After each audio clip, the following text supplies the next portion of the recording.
เอาน้องพี่น้องกราบสบายดีและสวัสดีเด้อพ่อพี่น้องเนาะซึ่งสำหรับคลิปนี้บ่าวพรก็จะพามาเบิ่งไม้บ้านน้องลินดากัญญานะพี่น้องทั้งสร้างไม้เพิ่นก็กำลังจะเอาไปส่งนะพี่น้องซึ่งเมื่อวันก่อนเพิ่นก็เอาพวก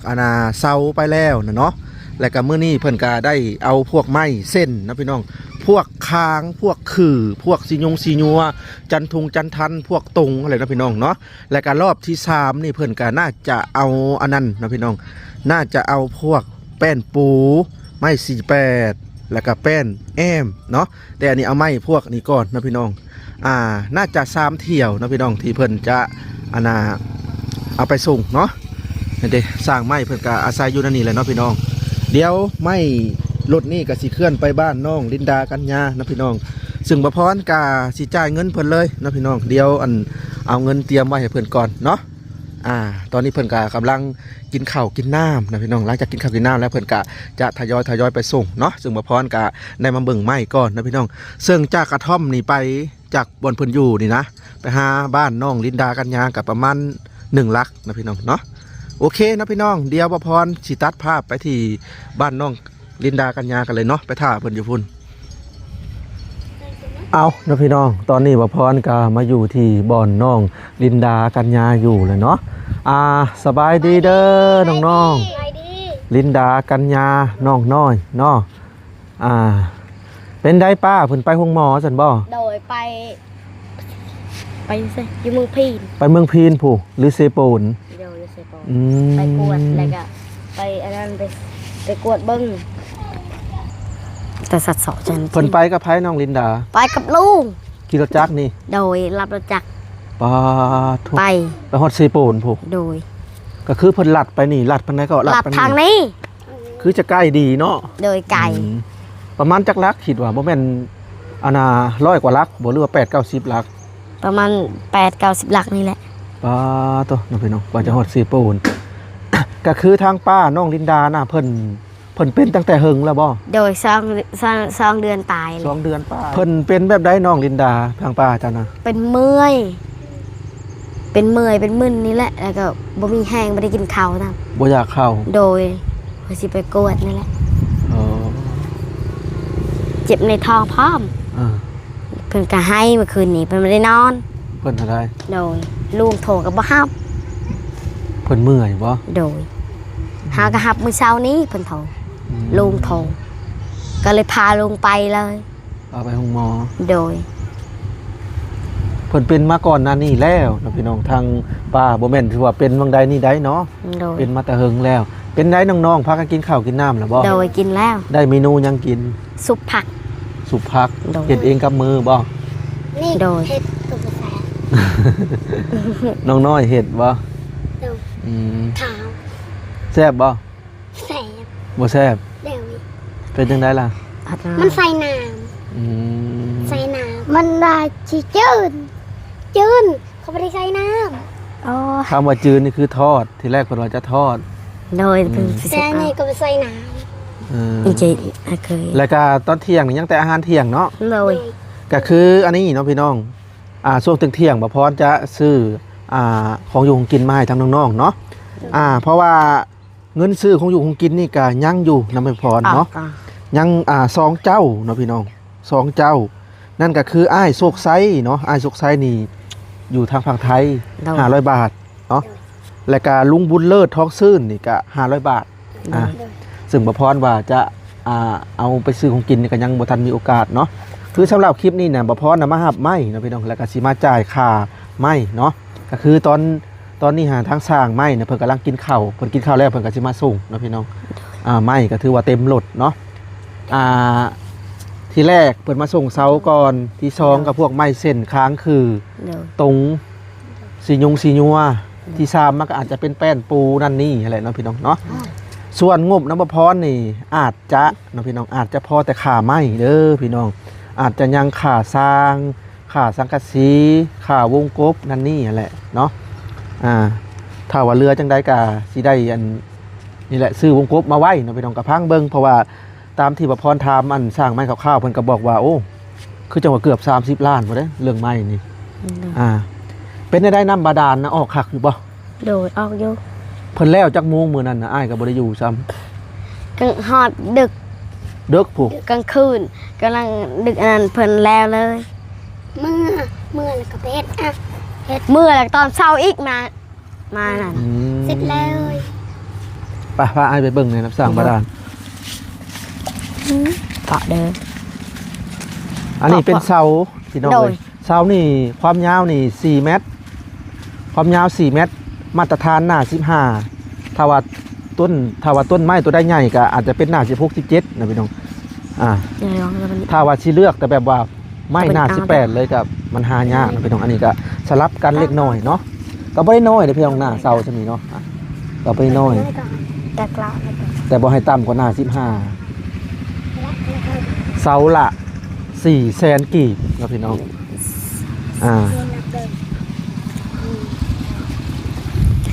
แต่ว่าถ้าว่าไม้มาครบไปทั้งเฮาก็สิได้อันระดมทุนอีกจ้างสร้างนะพี่น้องค่าสร้างค่านักนี่คือค่าสร้าง2มันก็คือค่าสังกะสีอะโลซิ่งนั่นแหละ3มันก็วงกบ สุดแล้วล่ะ พวกลูกบิดพวกกรอนประตูเนาะตีนเสาก็เดี๋ยวบัดสั่งไม้มาเบิด จีนี่เนี่ยอันไม่สุดมันจะสุดเป็นไปนั่นเลยกันเลยยาวสุดจ้ะสุดไหนน้องตะการหนู ยังบ่ทันใส่บ่ โดสุดบ่มีสุดไหมใช่ไหมนี่เกิดยังไงใส่เลย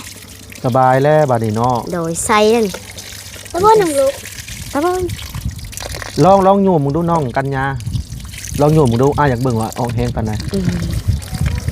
ตะบนมีอย่างดีเลยแต่ โอ้ก็โอเคละฉันนี่พ่อคือว่าโอเค อั อน ยู่ ตะบนตะการเลยนะลาก สบายแล้วเนาะน้องลินดา โดย บ่ยากไปตักอันน้ำน้องซาอยู่พูนประมาณ500-600 เมตรอยู่เนาะก็มื้อนั้นก็น้ำนั่นนี่ฮะเบิดนะพี่น้องใดนั่นนี่ฮะ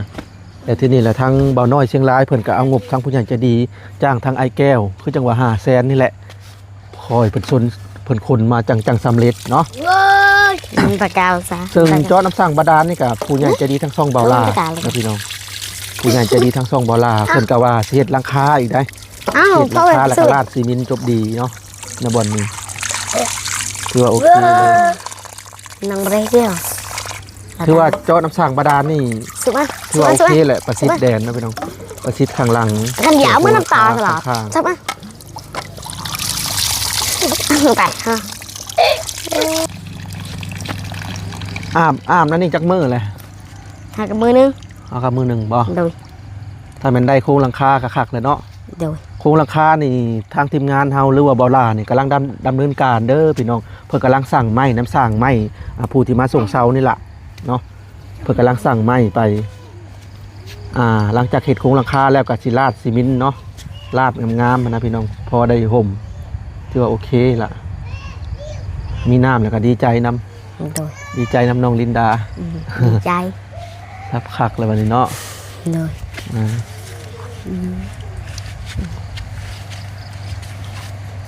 เหรอ ล้อไม้นะพี่น้องล้อไม้ตอนนี้ฮะเพิ่นยังกินข้าวบ่แล้วทางสร้างไม้เพิ่นก็ได้ หลังจากได้ไม้มาครบแล้วก็และสีระดมทุนต่อนะพี่น้องส่วนเฮือนน้องลินดาจะปิ่นหน้าไปทางนั้นนะพี่น้องปิ่นหน้าออกทางปิ่นหน้าออกทางเนาะขนาดเฮือนของเพิ่นกาประมาณ6x7นะพี่น้องขนาดทรงนี่ก็อาจจะเป็นทรงโมเดิร์นคือเก่าง่ายๆเนาะจากพื้นดิน5 พื้นจากพื้น5 พื้นดินเขาเอิ้นอีหยังจากพื้นดิน5เทิงคางเทิงคือเทิงคางเนาะก็ประมาณ2 เมตรแล้วก็จากพื้นเฮือนโครงหลังคาก็คือเนาะก็ประมาณ2 เมตรนะพี่น้องก็สิปิ่นหน้าไปทั้งเข้านี่เลยแล้วก็ส่วนเฮ็ดเฮือนนี่ก็สิประสิทธิ์แดนนะพี่น้องประสิทธิ์แดนนี่สมมุติแดนอยู่นี่เนาะก็ประสิทธิ์ประมาณสักจากแดนมาประมาณสักเมตร20 เมตร50ก็ว่ากันไปเพื่อโครงหลังคาเนาะตัวนี้ก็ประสิทธิ์แดนจงไว้ทั้งหน้าบ้านลายๆในจังน้อยหนึ่งก็คือเนื้อที่ดินก็15x16นะพี่น้อง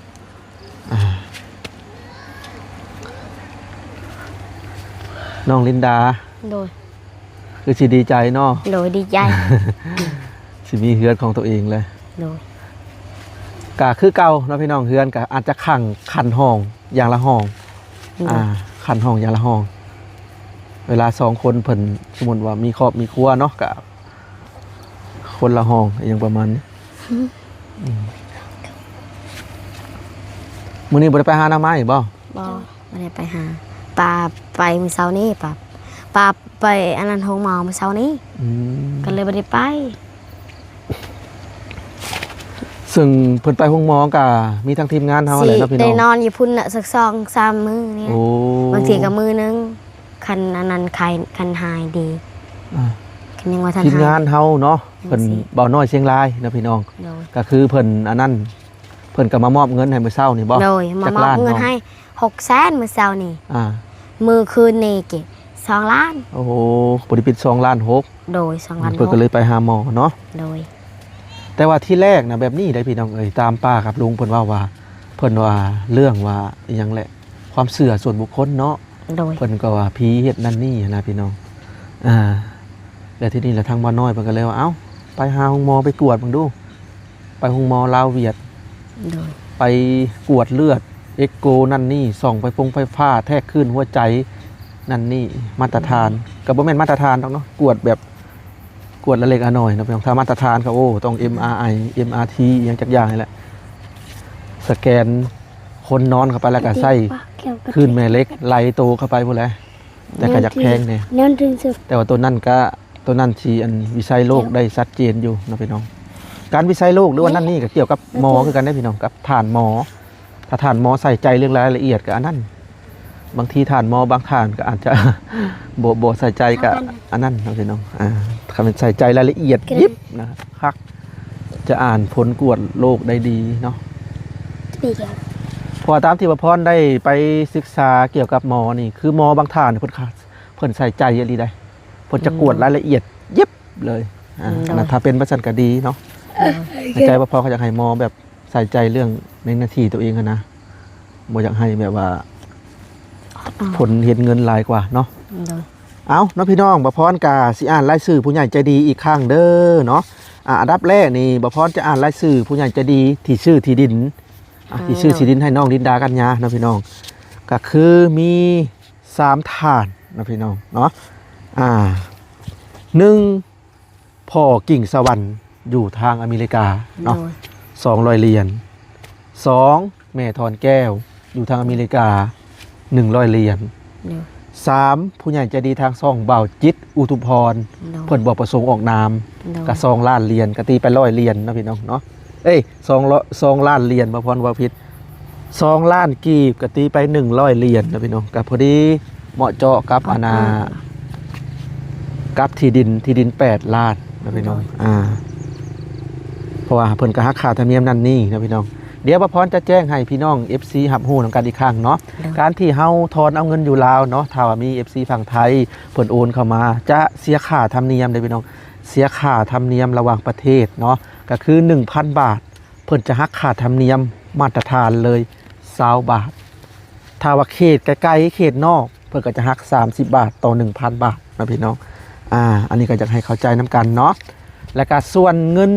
สมทบการสร้างบ้านน้องลินดากัญญานี่ก็มีหลายๆฐานนะพี่น้องซึ่งบ่พรก็จดรายละเอียดไว้นั่นนี่แหละเนาะ1นี่ก็พี่เปิ้ลกับแฟนสื่อดาเนียนะพี่น้องสมทบเข้ามาฐานแรกเลยเนาะเพิ่นเป็นเจ้าภาพในการสร้างบ้านน้องลินดากัญญาเนาะก็ 40,000 บาทนะพี่น้องเพิ่นอยู่ประเทศสวิตเซอร์แลนด์เนาะแล้วก็มีแม่ซุกแม่ผิดแม่ทองตู้หลังนี่ก็เพิ่นสมทบกันเข้ามาเนาะ1 2 3 4ท่านนะพี่น้องแม่ซุกแม่พิษแม่ทองตู้หลัง4ท่านเพิ่นสมทบเข้ามา200 เหรียญนะพี่น้อง200 เหรียญบางคนก็น่าจะฮู้แหละเนาะ200คูณ32จุดนั่นนี่ก็ว่ากันไปแล้วแต่ว่าเรทแต่ละมื้อเนาะ1 ดอลเท่ากับ32 บาทจุด40 50นี่แหละเนาะแล้วก็อ้ายแจ็คนี่เนาะซึ่งอ้ายแจ็คนี่ก็เพิ่นสมทบเข้ามาในการสร้างบ้าน60 เหรียญที่แรกเพิ่นก็100แต่เพิ่นให้ค่าน้ำมันค่าน้ำใจบ่พอ40แล้วก็ทางอันแม่ซุกแม่พิษแม่ท้องตู้หลังนี่เพิ่นก็ให้ค่าน้ำมันบ่พอคือกันเนาะก็คือประมาณ50ขอบคุญหลายๆนะพี่น้อง ตัวน้อง และก็พระอาจารย์ทางไทยนี่คือกันเนาะพี่น้องพระอาจารย์ทางไทยนี่ก็เพิ่นสมทบเข้าในการสร้างบ้านน้องลินดากัญญานี่ก็ 2,500 บาทนะพี่น้องและก็ลุงจ่อยเนาะอยู่อุบนราชธานี 2,500 บาทนะพี่น้องและก็สุดท้ายนี่เนาะเงินของพี่บำรุงซึ่งพี่บำรุงเนี่ยเพิ่นก็เคยซอยครอบครัวน้องตุ้ยนี่ 4,000 บาทซึ่งบ่พรก็ได้มอบให้เพิ่นก่อนอันนี้แล้วเนาะและเพิ่นก็ได้สมทบเข้ามาอีกที่แรกนะทั้งพี่บำรุงนะเนาะพี่น้องเพิ่นอยากให้บ่พรนะเอาไปซื้อของอยู่ของกินพวกมุ้งสุนุงสุนอนและที่นี่แหละทั้งน้องลินดากัญญานะมีครบหมดแล้วนะพี่น้องทางทีมงานเฮาซื้อมาให้แน่แล้วก็ทั้งรวมทั้งตัวบ่พรนำที่ซื้อพวกของอยู่ของกินนะเนาะบ่พรก็เลยเอาเงินของพี่บำรุงนะพี่น้องเข้าในการสมทบสร้างบ้านให้น้องลินดากัญญานะพี่น้อง 4,000 บาทเนาะขอบคุณเด้อผู้ที่ช่วยเหลือเบิดทุกทานเนาะให้มีแต่ความสุขความเจริญเด้อที่ผู้ที่ช่วยซื้อดินชื่อไม้นี่นะให้มีแต่ความสุขความเจริญหาเงินหาคำก็ให้ได้เด้อความเจ็บอย่าเสียความขายอย่าสิมีให้รวยเด้อแต่นี้ต่อไปสาธุเนาะผู้ที่ช่วยเหลือเบิดทุกทานที่เจาะน้ำมาดานที่ซื้อดินที่อันนั้นทุกสิ่งทุกอย่างโดยทุกสิ่งทุกอย่างโดยคงอยู่คงกินโดยเอาอย่างใดก็ขอบบุญขอบคุณเพิ่นหลายๆนะพี่น้องขอบคุณเพิ่นหลายๆนี่แหละที่สวยเลยและก็เรื่องเงินซื้อของอยู่ของกินก็ยังเหลือ2ทานคือบ่พรไปในต้นคลิปอะไรนะพี่น้องก็คืออ้ายโศกไซนี่อ้ายโศกไซนี่ยังเหลือ500แล้วก็ลุงบุญเลิศทองซื่นนี่ก็500ลุงบุญเลิศทองซื่นนี่เพิ่นทักเข้ามาทาง LINE เนาะส่วนอ้ายโศกไซนี่ก็เพิ่นทักเข้ามาทาง Facebook Messenger เนาะไม่ต้องไปตันตีก็เงินทุกกีบทุกบาทนะพี่น้องเงินทุกกีบทุกบาทนี้บ่พรจะบ่ได้เอาไปใส่เด้อพี่น้องเนาะนะพี่น้องรู้สึกว่าเดินอยากหกเนี่ยเนาะซึ่งก็ได้บอกทั้งน้องเก็บขยะก่อนนะพี่น้องพวกเศษขนมมาแหละเนาะโดยเก็บจูดนะพี่น้องพวกรู้สึกว่าขาวอยู่เนาะแถวนั้นเก็บอะไรเก็บเป็นแดงนี่ก็สิให้เพิ่นเก็บทอนแล้วว่าจูดนะพี่น้องเพราะว่าเศษถุงยางถุงพลาสติกนี่กว่าจะละลายต้องเป็นธรรมดาได้พี่น้องเลยใส่เวลาหลายเดือนได้เนาะแต่ว่าปัจจุบันนี้บางบริษัทเพิ่นกาใส่กระดาษนะพี่น้องก็ถือว่าดีและบริษัทบางบริษัทเนาะบางโรงงานอย่างเส้นนมพวกนมเพิ่นก็ใส่หลอดเป็นพวกกระดาษละลายง่ายเนาะถ้าว่าในโลกนี่แบบว่าใส่ใจเรื่องอันเกี่ยวกับขยะเนาะอีกอย่างก็ผลิตมาให้ละลายง่ายนะพี่น้องแบบอย่างเช่นกระดาษแบบเอากระดาษเห็ดกล่องนมกล่องยังนะเวลาถิ่มไปแล้วประมาณเดือนนึงก็ละลายถึงน้ำถึงยังแต่บางพลาสติกแข็งๆนะโอ้เป็นปี2 ปีก็ยังบ่ละลายมันเหนียวกระแจแล้วอีกถ้าว่าในโลกนี่กำจัดเกี่ยวกับขยะน่าจะโอเคกระจายก็ตอนเวทท่าหลังหน่อยมีแต่เบอร์ไหนกระดาษนี่ก็ละลายง่ายนะพี่น้องกระดาษแต่ว่าติดภายง่ายคือกันอะไรต่ออะไรบ้าง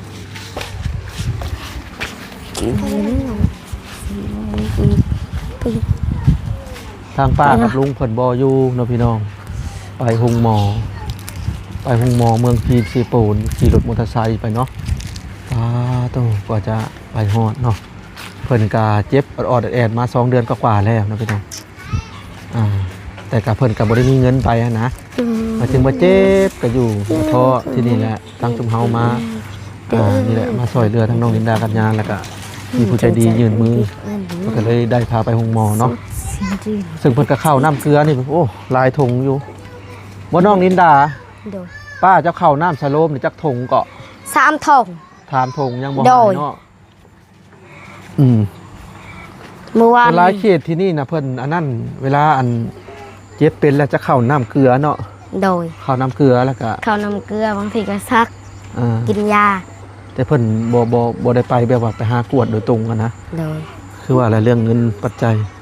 น้ำสร้างเพิ่นแปลงกะอิ่วออกแห้งอยู่บ่หรือว่าบ่แห้งปานใดมันจะแห้งปานใดป่ะพาอ้ายไปเบิ่งนะแต่ละจอกเว้ยแต่ละเจ้ากันจอกเว้ยแต่ละจอกเว้ยนี่เด้อบ่มีแต่เลือกกันยา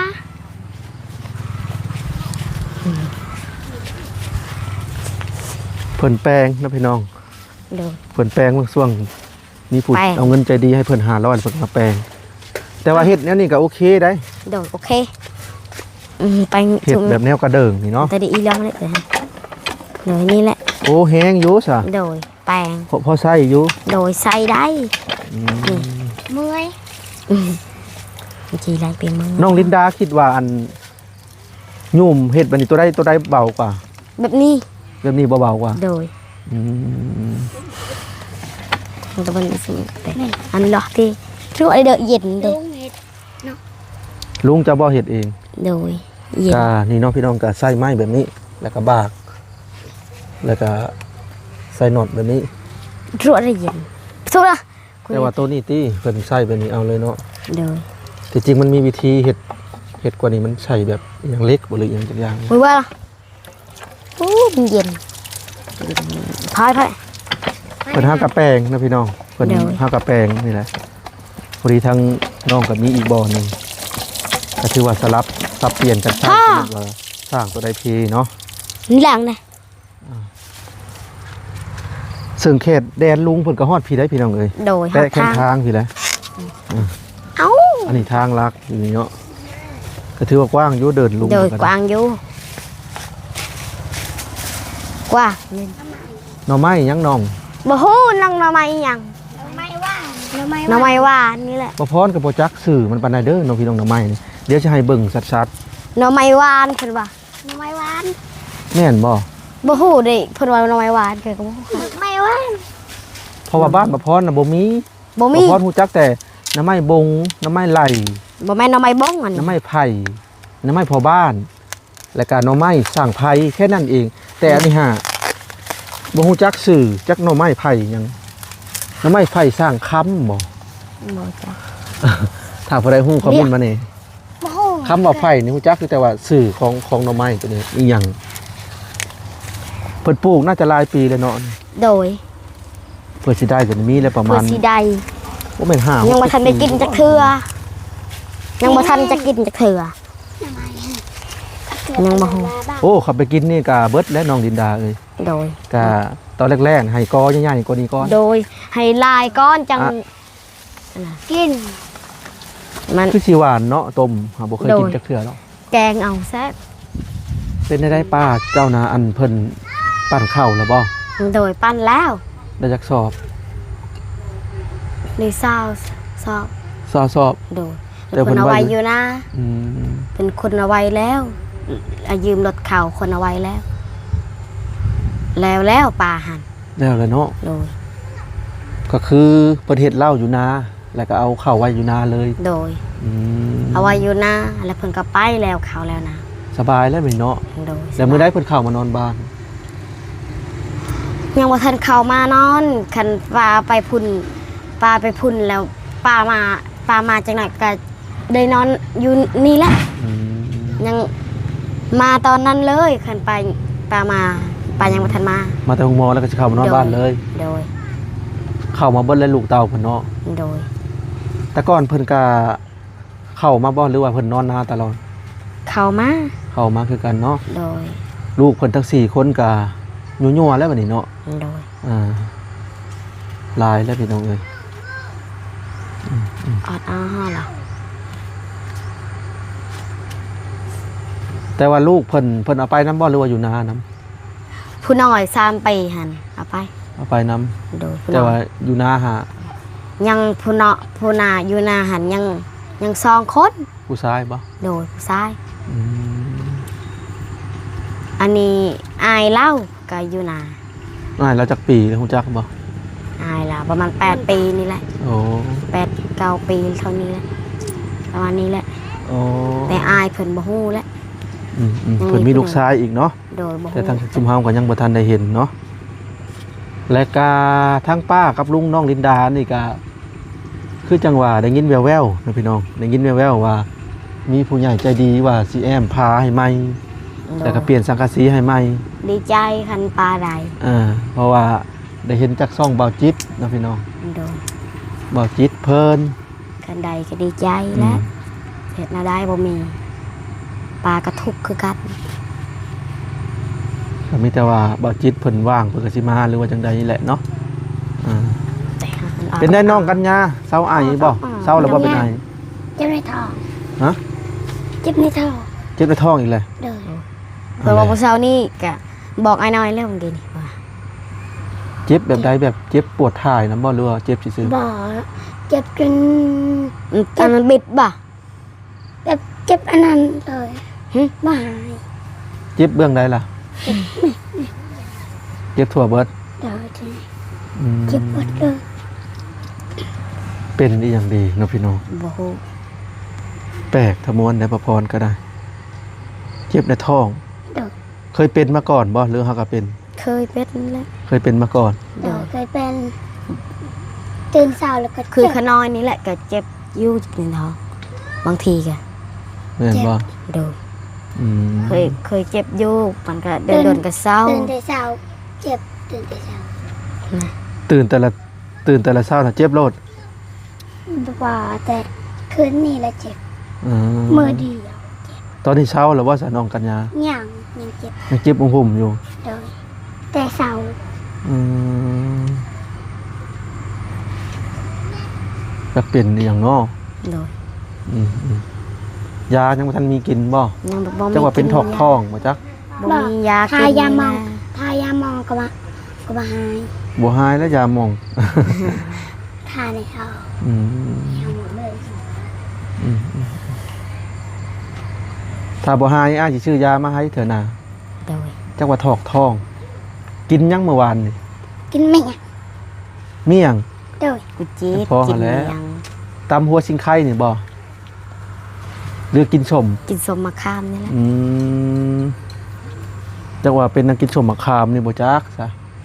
ยังยันแพ้ท้องแพ้ไส้ โดย อื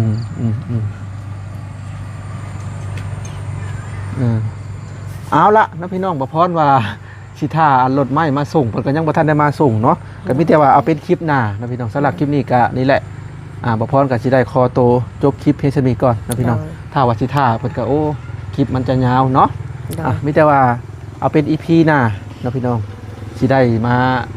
จ่ายเงินค่าไม้ค่าหยังเพิ่นนั่นแหละเนาะพี่น้องเดี๋ยวสิให้ทั้งสร้างไม้เพิ่นรวมทั้งเบิดเลยที่เพิ่นเฮ็ดนะว่าเท่าใดเนาะเพิ่นว่าเกือบ30ล้านหรือว่า30กว่าๆนี่แหละเนาะพี่น้องเพิ่นว่าเนาะเอาจังได๋ก็ตามแต่เนาะบ่พรก็สิขอตัวจบคลิปเพียงเท่านี้ก่อนมีแต่ว่า เลยสบาย EP หน้ามาพบกันใหม่เด้อน้องๆเด้อ โดยสบายดี สบายดี